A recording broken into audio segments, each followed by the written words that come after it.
Senhoras e senhores, boa noite. Oferecemos-lhe uma bela exposição, provavelmente educativa, mas certamente aterrorizante, nesse nosso mausoléu do pavor. Nossa casa está cheia de duendes, demônios, gnomos, fadas más e algumas presenças demoníacas.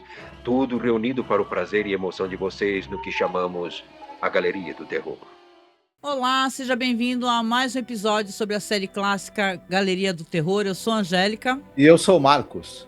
Hoje vamos falar do terceiro episódio da terceira e última temporada de Galeria do Terror, que se chama Rare Objects, Objetos Raros. Esse episódio, ele é dirigido por um dos caras que eu acho que mais dirigiu o episódio, né? Da série, que é o Jeannot Suarque, né? Sim. É o diretor com mais créditos dentro da Galeria do Terror. Já falamos bastante dele. Ele é um cara de origem francesa. Dirigiu muita coisa na televisão e também muitos telefilmes. E faleceu, se eu não me engano, no ano passado, em 2020. Né? Lembro que a gente estava gravando a temporada e a gente recebeu a notícia que ele faleceu. A gente falou, caramba, né? Porque ele é o diretor de Algum Lugar do Passado, por exemplo. Ele é um cara que é realmente relevante e trabalhou muito em Night Gallery. Nossa, bastante, né? Que legal, né? Esse episódio aqui, ele tem um diferencial que a gente até comentou no episódio anterior. O roteiro dele é do Rod Serling, né? Não é baseado em nada e tal. É claro que histórias sobre coleções raras e sinistras existem dentro do imaginário e popular, em filmes, séries, etc, né? Mas esse episódio aqui, o roteiro é dele, né? Ele tem o Mickey Rooney, que é um dos atores, assim, que em Além da Imaginação, ele faz A Última Noite de um Jockey, né? Que é, olha, ele é um cara, assim, um ator incrível mesmo. Você fala assim, meu Deus, o Mickey Rooney tá nesse episódio, então você já fica, né? Fala, caramba, virá uma ótima atuação. Tanto que tem uma ótima atuação no episódio. Só que esse episódio tem um problema. Ele não é muito coerente. Ele é divertidíssimo, tá? Eu acho ele divertido. Então, no quesito diversão, ele é garantido. Mas ele tem várias falhas, assim, que a gente vai comentar, né? O Mickey Rooney, ele é um cara que ele teve 90 anos de carreira na atuação, né? Basicamente.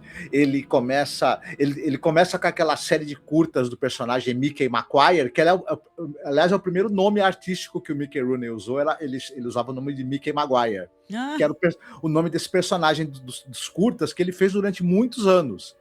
Depois ele vai ter uma carreira muito longa, tanto no cinema quanto na televisão, e falamos bastante da carreira e quando falamos nem além da imaginação do episódio do Jockey.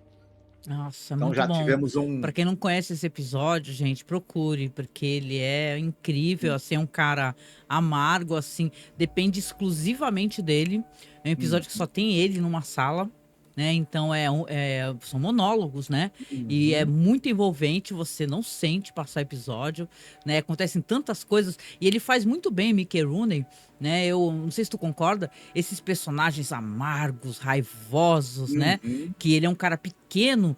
Eu até comentei com o Marcos que é interessante que nesse episódio aqui a gente vai fazer já a sinopse para vocês, mas ele dá tanto medo como aquele personagem de Os Bons Companheiros, aquele ator baixinho que do fica Joey assim, Pesci, né? o Joey O personagem Pesci. do Joey Pesci. Dá medo. Ele é sinistro. Então, ele consegue ter esse jeito intimidante e por conta da atuação dele. Ele é pequenininho em tamanho, né?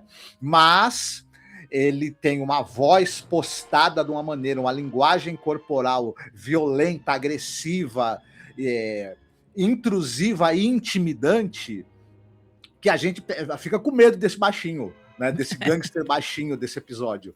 E é interessante, é um excelente ator. Era uma figura assim, porque é engraçado que o cara ele foi o jovem Thomas Edison, ele foi o Huckleberry Finn. Quando ele era criança, ele era uma criança quase que onipresente no cinema americano. Na adolescência, ele era praticamente onipresente também. Ele viveu o papel de juventude de figuras famosas, de vários, e continuou na vida adulta. E aqui, ele já com uma certa idade, continua dando vida a personagens inesquecíveis. Eu diria que você falou muito bem, né? O que tem ele carrega nas costas desse episódio. A gente praticamente vale a pena ver o episódio para ver o Mickey Rooney fazendo um gangster e matando a pau no papel. Sim. E detalhe, ele consegue também passar algo importante. Ele é um cara violento, ele é um cara que não tem medo de nada, mas ele tá fragilizado aqui por estar sendo com a cabeça a prêmio. E ele também consegue transmitir esse medo que esse personagem tem de ser morto.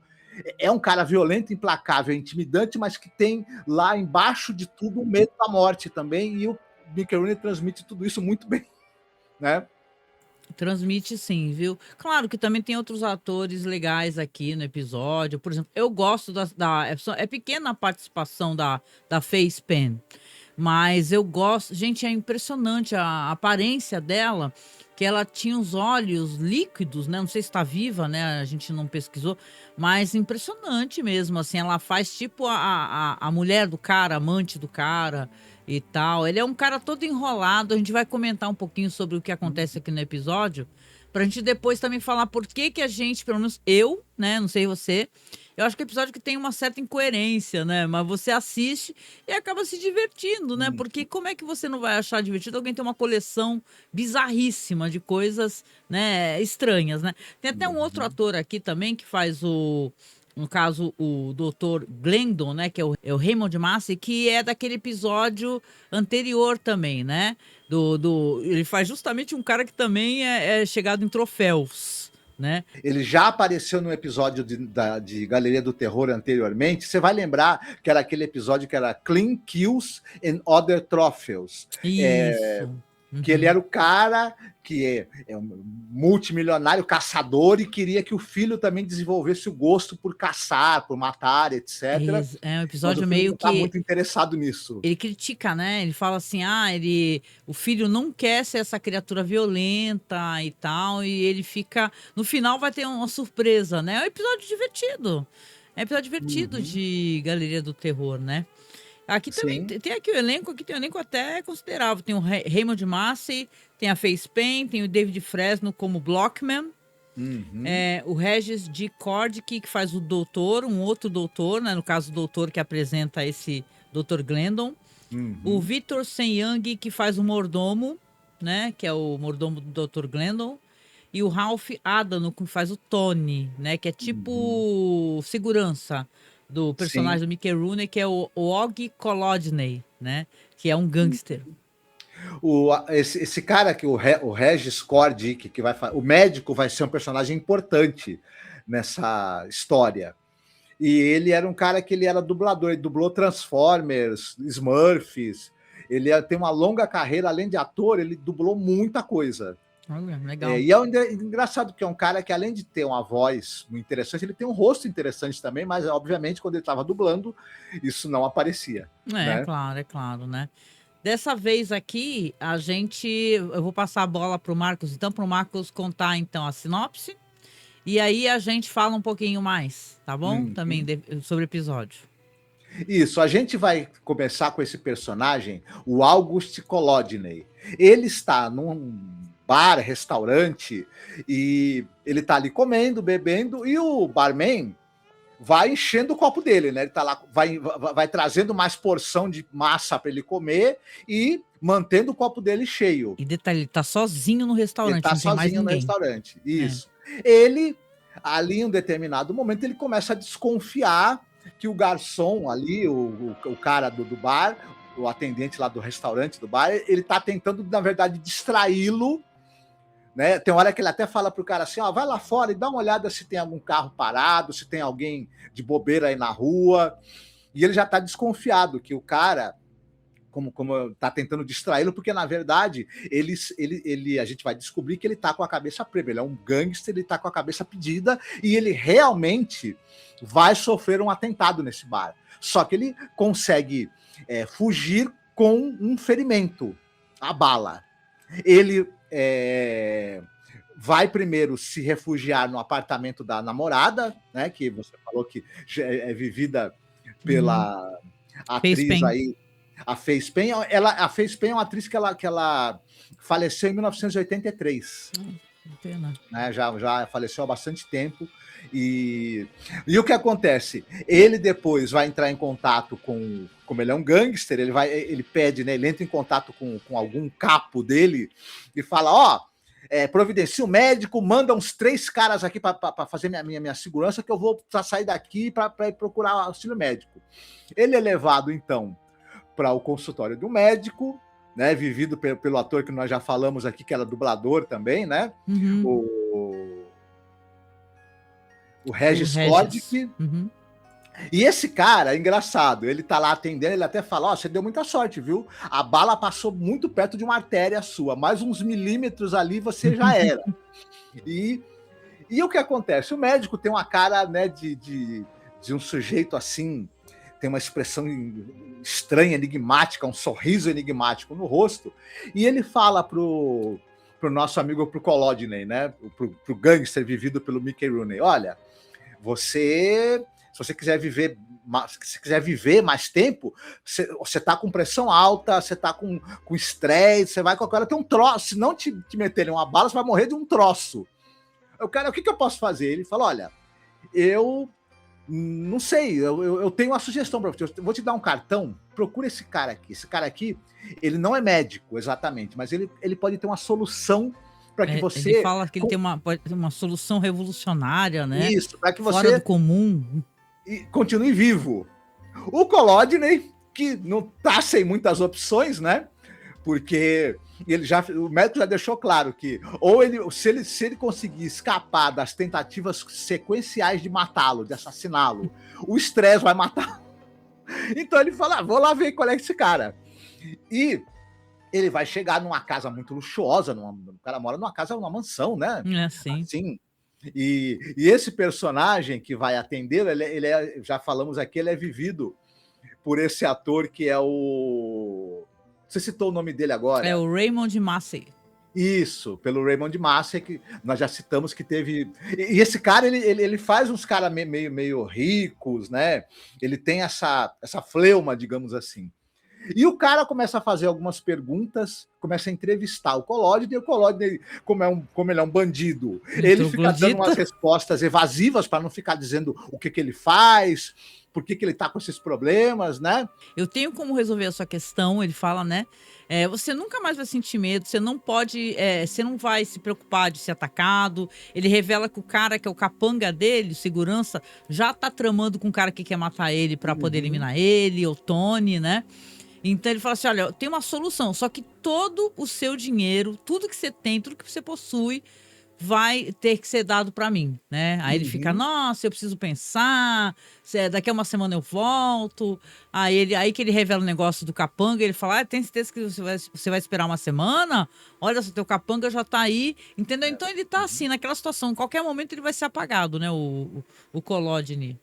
Ele acaba sendo servido o cara serve um vinho para ele, fala que é um vinho muito raro, mas ele começa a passar mal. Esse vinho começa a ter um efeito, digamos, narcótico sobre ele, e enquanto ele está ali meio que não chega a ficar desmaiado, ele fica todo tonto e sem poder reagir.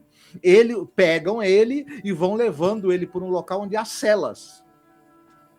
E nós acabamos sabendo que a proposta, na verdade, era que ele ia deixar tudo pro cara e ele ia ficar livre das tentativas dos outros gangsters de matá-lo, porque na verdade ele ia ficar sendo exibido numa cela como uma espécie de... Numa cela que é uma espécie de museu de tipos humanos. É uma coleção particular, ninguém acessa ali, né? Mas tem uma questão referente às celas que é muito bizarro, né? Aí a gente vai para a parte da fantasia e da doideira, né? Porque assim, as celas não estão vazias, né? Ele já vai mostrando a coleção dele nas celas. Isso. Então, o que acontece? Nessas celas aí, você tem Amelia Earhart, que é aquela aviadora que desapareceu, né? Nunca foi encontrado nem o corpo dela, então é um mistério, né? Tem um personagem que eu não conheço, que é o Roald Amundsen, né, mas eu acho que ele é muito importante. E tem até o cara do bigodinho, Adolf Hitler, também tá lá, Uhum. E aí ele vai conversando ali com o cara, com o mafioso, e apresenta depois a cela dele. O episódio é bem curtinho, episódio é só isso, realmente. No final ele vai ser trancado na cela, né? Claro que a gente falou assim, mas esse episódio ele é todo muito bem construído na questão dos diálogos, porque aqui a gente tá falando do Rod Serling. Então todo aquele preâmbulo, aquele começo do restaurante, ele é muito fino, muito bem feito. Por quê? Porque você tem o Rod Serling escrevendo um diálogo de um gangster muito violento, que tá tratando muito mal aquele garçom, fica tirando sarro do garçom, pergunta dos filhos dele, mas esnoba ele, mas depois dá dinheiro pra ele. Depois que ele começa a perceber que ele que o cara tá lá e tudo, por que aquele restaurante tá vazio, né? Aí ele acha estranho que ele fala, por que esse restaurante tá vazio, só tem eu, né? Você armou alguma coisa pra mim? E ele é muito intimidador, e aí que entram os caras lá, né? Então todo esse começo do episódio, que dá espaço pra atuação do Mickey Rooney, é muito bom. Inclusive o momento que ele vai conversar com a namorada, fala, você também me traiu, né? Só que ele não elimina essa mulher, ele fala pra ela ir embora da cidade, vai embora, não quero mais te ver nunca mais. E aí que ele vai atrás do médico, e o médico meio, ele já dá a entender um pouco, não sei se tu percebeu isso, que quando os caras, ele fala desse outro doutor aí, né? Ele fica fazendo um sorrisinho, né? Então meio que o que passa ali pelo consultório dele, de vez em quando ele talvez mande pro cara, né? Uhum. Mas o episódio vai perdendo a coerência de maneira muito rápida. Porque o episódio, quando você vai ver, tem a Amélia Earhart. Oh, droga, eu não sei falar o nome dessa mulher. Eckhart. Eckhart. Tem a Amélia Eckhart. Oh, Eckhart, tá vendo? Ó? Eckhart. Tá, foda-se. Tem essa aviadora aí. Tem essa aviadora aí, a Amélia. Ah, ok. Ela apareceu mais ou menos nessa época, né? O episódio ali ocorre ali como se fosse ali, na época, talvez o Mickey Rooney fosse o quê? Um Al Capone, né? A gente fica pensando assim, né? Dentro dessa coleção dele seria um Al Capone. Mas Os ele, carros são meio dos anos 30 que aparecem, né? talvez esse cara, ele tenha conseguido encontrar, sei lá, o elixir da juventude eterna. Esse colecionador, porque tem coisas de muitas épocas diferentes. Mas quando você tem coisas, objetos, é uma coisa. Agora, pessoas, né? Como é que tem o Adolfinho lá de pé, lá, coçando a cabeça e andando pra lá e pra cá, né? Então Se o episódio se passa na década de 30, 40, por exemplo, como é que você vai ter o Adolf Hitler que ele vai ser dado como morto em 45? Não, e detalhe, ele falou que ele pegou o Adolfinho na Argentina. Então Uhum. já é no final da Segunda Guerra Mundial, né?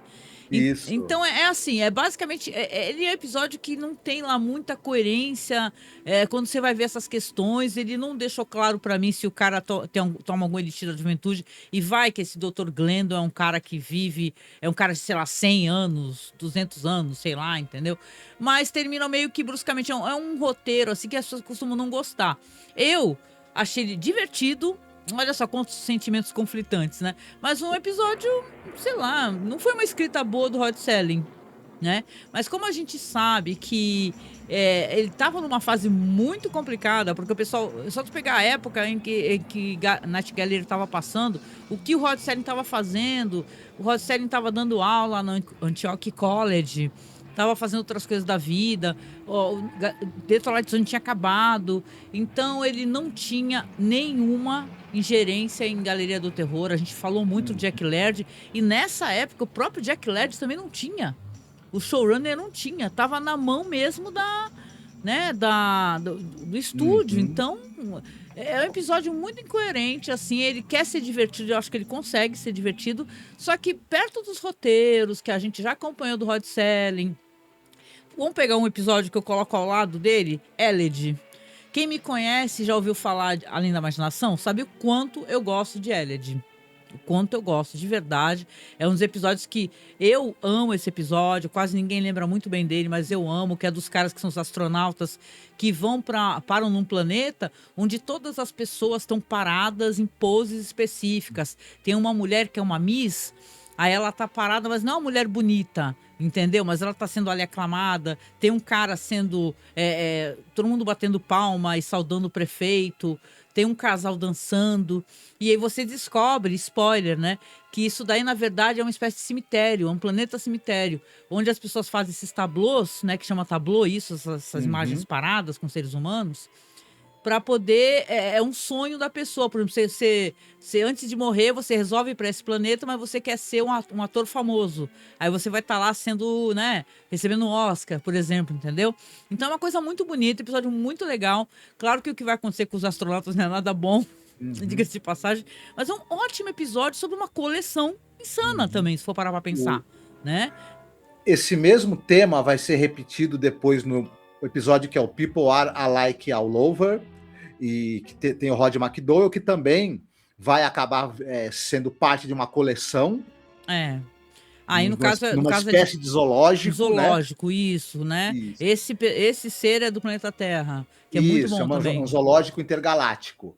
E você tem também o episódio piloto de Jornada nas Estrelas, a Cela.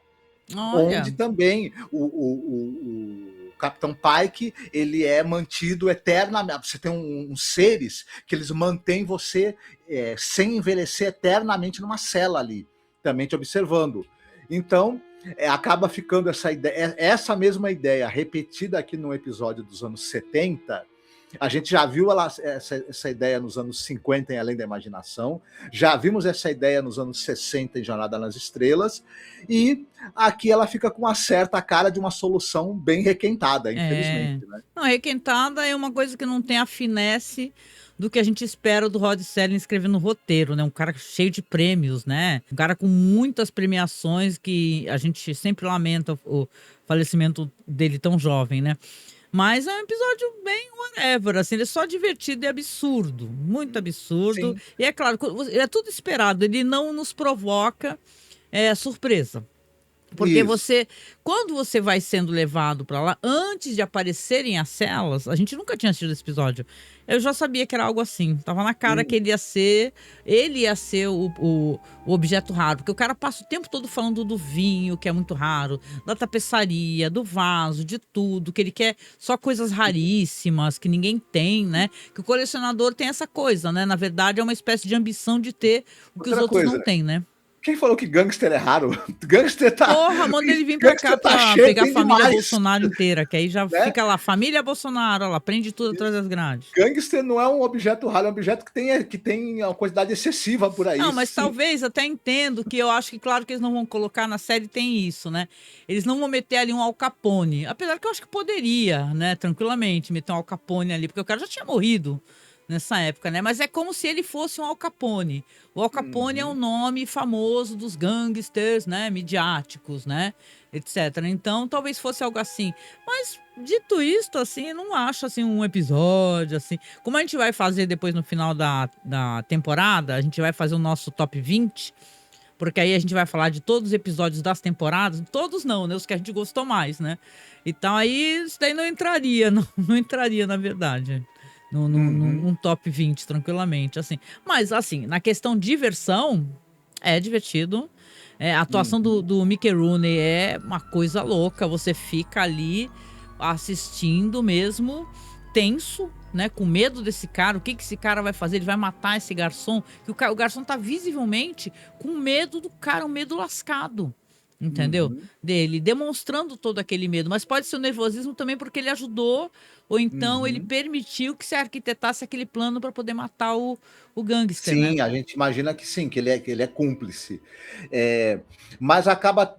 Esse episódio começa tão bem, criando essa tensão, dando essa chance do Mickey Rooney brilhar, e ele talvez seja curto demais. Isso. E tem essa solução abrupta demais, e que já é uma ideia que a gente já viu antes, Sim. melhor trabalhada em séries do próprio Rod Serling, né? Nossa, porque Charles Belmont elege, se eu não me engano, né? Oi? Elege, por exemplo, é o roteiro do Charles Belmont. Né? O Né? Charles Belmont, mas ele pegava os roteiros do Charles Belmont, né? E alguns contos do Charles Belmont, porque vamos lembrar que, na verdade, tem as histórias, são os contos do Charles Belmont que o Rod Serling também fazia adaptação, né? Do conto dele. Mas, enfim, acho que você falou bem. Ele é um episódio que ele acaba não sendo memorável. Ele começa de uma maneira muito interessante, mas eu acho também, a gente já está no terceiro, a gente sente, se bem que os episódios das temporadas anteriores, embora fossem episódios de 1 hora, eram histórias que também tinham no máximo meia hora, né? Acabava não tendo nenhum episódio de uma porque era hora. assim, tinha 1 hora, mas eram 2 segmentos, às vezes com uma gag. Ou Isso. então, um segmento e uma gag, né? Então tinha essa coisa, tinha aquele formato diferenciado. Aqui tá como realmente além da imaginação. A primeira temporada é toda de episódio de 25 a 27 minutos no máximo. Isso. Mas são episódios redondos, ali tem uma revisão de roteiro muito boa. Então você, na verdade, você vai ver histórias que você não fica... Né? A maior parte delas, eu acredito, né? O que é um feito, né? Histórias que vão te fazer refletir de alguma maneira dentro daqueles 25 minutos, né? O que Galeria do Terror nessa temporada... Eu arrisco dizer que não está acontecendo muito isso, né? A gente, claro, ainda tem muito episódio pra gente assistir, comentar, mas eu fiquei com essa sensação, né, Marcos? Que parece que eles não estão conseguindo em 25 minutos, como é na imaginação, entregar uma história muito marcante, né? Por enquanto, pelo menos nesses primeiros episódios, nesses 3 primeiros, a gente ainda acabou não vendo nada que fosse tão empolgante, eu diria assim, né? É verdade. Só para citar um negócio interessante, que talvez os nossos ouvintes notem, que a gente citou a data que esse episódio foi ao ar. Quando a gente for falar do próximo na nossa lista, as pessoas vão perceber que a data do próximo é anterior a esse, porque no IMDb ele aparece como 4º, mas para a nossa lista que nós estamos vendo na coletânea que nós pegamos, ele é o 3º da série, do ano. Porque a gente até explicou isso daí, é bom você recordar, eu gosto, porque é o seguinte, gente, tem muitas maneiras, muitos formatos de entrega de Galeria do Terror. Tem, pra você ver, quando a gente começou a gravar, a gente começou a estranhar que o release que a gente tinha não tinha uma gag. Não tinha um episódio, estava em outro. Aí a gente percebeu que é o seguinte, são vários tipos de entrega. Aqui oficial, eu tô seguindo pela Wikipedia, e por vários sites e blogs que também consideram esse episódio como 3º. Porque ele pode aparecer numa outra lista de outra maneira. Então, por isso que a gente sempre recomenda, quando vocês forem assistir, eu sei que as pessoas querem assistir, e teve até gente uma lembrança boa. Teve gente que tava pedindo assim, poxa, né? Quando eu postei a vinheta. Ai, que legal, só que não tem dublado. Eu, particularmente, vocês me conhecem aqui, eu não gosto muito de assistir os dublados. Mas até na vinheta eu peguei um áudio do narrador que faz a dublagem do Hot Selling. E tem no OkWho. Só que eu digo para as pessoas aprenderem a tentar usar o OkWho, que é basicamente um Facebook russo, gente. É só isso. Você não tem nem que logar lá para poder assistir as coisas. Se você colocar o OkWho, e a gente tem no site, lá no Sidebar, assista, né, Além da Imaginação, tem o search, a busca, a lupinha. Você coloca lá o nome do episódio em português. Por exemplo, esse daqui é Objetos Raros, não é? Como é que é o nome dele em inglês? Rare Objects. Então, Objetos Raros, né? Tradução direta do episódio. Não considere o título nacional, porque às vezes tem essa... Não vou falar um palavrão, né? Mas tem essa besteira aí dos caras pegarem um título e não tem nada a ver com a história, você não vai localizar facilmente. Mas se você pegar a tradução direta, colocar Objetos Raros, Galeria do Terror dublado, você encontra. Porque algumas pessoas já pegaram um DVD ou então gravaram na televisão, ou seja, a qualidade é sempre inferior, gente, nunca é muito boa. E você consegue assistir dublado, não todos talvez, mas muitos. Nossa, muitos, né, Marcos? Quantos episódios dublados tem? Até às vezes eu ficava assistindo com o Marcos aqui para me divertir com as dublagens. Mas assim, tem muito no OkWho, gente, não procure isso em streaming. Né? Tem até alguns streams brasileiros aí que o pessoal fala que tem os direitos de passar Além da Imaginação, Galeria do Terror, ou algumas pessoas que falam que tem a versão dublada, é a pessoa colocando o Blu-ray, né? O arquivo de Blu-ray e botando um áudio da dublagem. Só que a gente vai ver, gente, a dublagem, a qualidade chega a ser chocante de ruim, sabe? Aí você tá assistindo um arquivo de Além da Imaginação, porque eu tô falando de Além da Imaginação, em Blu-ray, com áudio, sei lá, horrível, chiado, não remasterizado. Então é complicado essa questão. Eu recomendo sempre vocês tentarem assistir legendado, porque a gente fez o upload, eu, Angélica, fiz o upload de tudo legendado. Mas lá no próprio OkWho, que foi para onde eu fiz o upload, você encontra dublado sim, é só procurar, tá? Para esclarecer essa questão aí. E essa questão da colocação dos episódios tem que seguir a lista que a gente está fazendo, que é a lista do release que nós conseguimos arrumar e legendar. Senão você vai ficar perdido, entendeu? Tem que procurar pela listagem, ou então se você assistir numa outra ordem, procura depois do podcast. É o que dá para fazer, né? A gente trabalha com o que tem, né? É isso, né? Então, aqui chegando no final, gente, a gente sempre pede aqui seu apoio, sua ajuda, porque é importante, né? Não pule esse momento do vídeo, por favor. Vocês estão vendo aqui do lado que tem 2 QR Codes, tem um QR Code vermelho, que é o Live Pix, tá? Você pode mandar um áudio pra gente que a gente vai tocar nos podcasts, que a gente tá gravando ainda nesse momento, você vai ver esse vídeo depois. A gente está gravando os episódios, mas vocês podem mandar um áudio, falar o nome do episódio direitinho, que a gente toca no podcast. Eu e o Marcos, né? A gente escuta o seu áudio, né? E toca no podcast. Já fica aí, então, a lembrança da sua participação para sempre. É uma coisa muito legal. É R$5 apenas. E também tem esse QR Code da Amazon, que se qualquer compra que você fizer na Amazon, pelo nosso QR Code, já vai direto, assim, a gente ganha um cafezinho da Amazon, pela recomendação, nos ajuda no projeto a garantir que a gente mantenha nossos microfones funcionando, webcam, etc. Qualquer problema, ajuda que o nosso projeto continue. Então, você compra lá, você não paga nada mais, porque o valor continua o mesmo do produto que você quer. E a gente recebe essa micro ajuda aí que, né, 1 mais 1 são 2, por aí vai, né? Muitas pessoas comprando talvez ajudasse, a gente conseguisse até ter meses aí melhores, né? Porque ultimamente está bem difícil. E também a gente tem o nosso Pix, que é apoiomasmorra@gmail.com. Nós temos nosso Apoia-se, que você pode apoiar mensalmente com qualquer valor. A gente pede sempre para ser acima de R$10, se possível, né? Porque o Apoia-se também tira uma cota para eles. Nos ajuda também, é bom ter esse valor aí. A gente tem pouquíssimos apoiadores no Apoia-se, sabe? Então, a gente queria ter uma meta de pelo menos 100 apoiadores no Apoia. Se você puder ajudar, a gente ajude, sabe? R$10 é bem pouquinho, dá para você ajudar, não vai pesar e você pode colocar no seu cartão de crédito, tá bom? Então, com isso, a gente fica por aqui. A gente deseja para você uma ótima semana, um grande abraço. A gente se encontra em breve. Beijinho, tchau, tchau. Tchau, fiquem bem.